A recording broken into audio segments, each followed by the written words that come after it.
Back to news. ఆంధ్రప్రదేశ్లో ration షాపులకు మళ్లీ కల వస్తుంది. రేపటి నుంచి రేషన్ షాపుల నుంచే నిత్యావసరాలను పంపిణీ చేయబోతున్నారు. ఈ అంశంపై కాకినాడ ఐ న్యూస్ ప్రతినిధి రాజేష్ అందిస్తున్న రిపోర్ట్ను ఇప్పుడు చూద్దాం. ఎన్నో ఏళ్లుగా రాష్ట్ర ప్రభుత్వం చౌక ధర దుకాణాలు ఏర్పాటు చేసి నిరుపేదకు పంచదార, బియ్యం, కందిపప్పు ఇటువంటి సరుకులన్నీ పంపిణీ చేసే ఉండేది.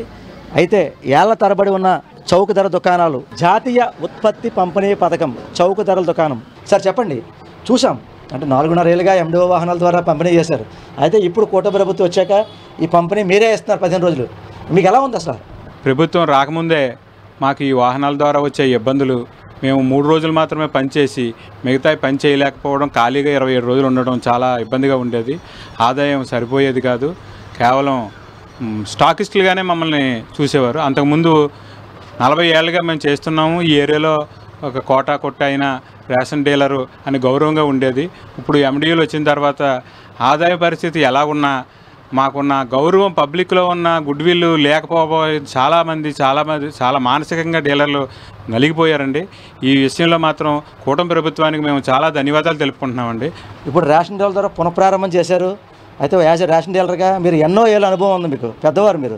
అయితే మీకు గత చూసే MDOల ద్వారా ఉంది. అసలు ఈ కూటమి ప్రభుత్వం వచ్చాక ఈ పునఃప్రారంభం అసలు ఎలా చూడొచ్చు, మీకు ఎలా అనిపిస్తుంది? చాలా సంతోషంగా ఉన్నదండి. మొత్తం డీలర్స్ అందరూ హ్యాపీగా ఉన్నారు సార్. పునఃప్రారంభం చేశారు, మీకు మళ్ళీ వస్తుంది. మీకు బాగుందండి. అయితే మళ్ళీ మాకు మరింత బాధ్యత పెరిగిందండి. ఎందుకంటే ఇప్పుడు MD వాహనాల మీద ఉన్న అభియోగాలు అయితే అవన్నీ కూడా మేము విని ఉన్నామండి ఇప్పటివరకుని. అయితే పూర్వంలో మేము చేసినప్పుడు కూడా ఏ కంప్లైంట్ అయితే లేకుండా అన్నీ సక్రమంగా చేసేవాళ్ళం అండి. అయితే ప్రభుత్వాలు మారినప్పుడు ప్రభుత్వం విధానాలను బట్టి MD వాహనాలు తీసుకురావడం జరిగిందండి. వారు మా కూటమి ప్రభుత్వం వచ్చిన తర్వాత డీలర్లు ఎప్పుడైతే పెద్ద నాయకులు అందరూ వెళ్ళి సీఎం గారిని కలిసి మనం నిర్ణయించుకున్నారో ఇవన్నీ కూడా అసెంబ్లీలో మాకు న్యాయం చేశారని చెప్పి మేము భావిస్తున్నామండి. సార్ ప్రధానంగా చూసుకుంటే రేషన్ డీలర్ షాపు అనగానే ప్రతి ఒక్క పేదోడికి తెలిసేలా బోర్డు మెయింటైన్ చేయాలి, దాని ధర ఎంత తెలియాలి, అలాగే అధికారులు ఫోన్ నెంబర్లు అన్నీ పెట్టాలని చెప్పి ఈ ప్రభుత్వం చెప్పింది. అన్ని ఏర్పాట్లు మీరు సిద్ధంగా ఉన్నారా? సిద్ధంగా ఉన్నామండి. ఆల్రెడీ రేపటి నుంచి కూడా మేము పంపిణీకి కూడా అన్ని కార్యక్రమాలు పూర్తి చేసుకున్నామండి. సరుకులు కూడా తెచ్చుకున్నామండి. ఈ పోస్ట్ మిషన్లు కానీ కాటాలు కానీ అన్నీ రెడీగా పెట్టుకున్నామండి. రేపు 8 గంటల నుంచి మొదలెట్టమన్నారండి.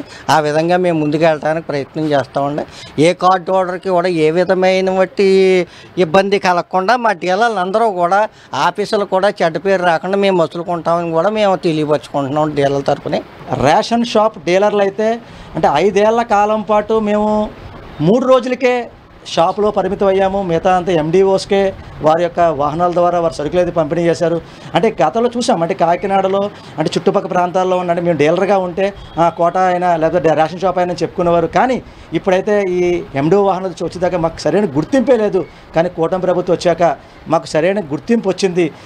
గతంలో జరిగే పాత రోజు అయితే మాకు వచ్చే ఒక పండగలా అయితే మేము రేపు చేసుకుంటామని చెప్పి ఇక్కడ డీలర్లు చెప్పే పరిస్థితి. ఇదే కొంత తాజా పరిస్థితి. కెమెరా పర్సన్ సురేష్తో రాజేష్, ఐ న్యూస్, కాకినాడ జిల్లా, కాకినాడ.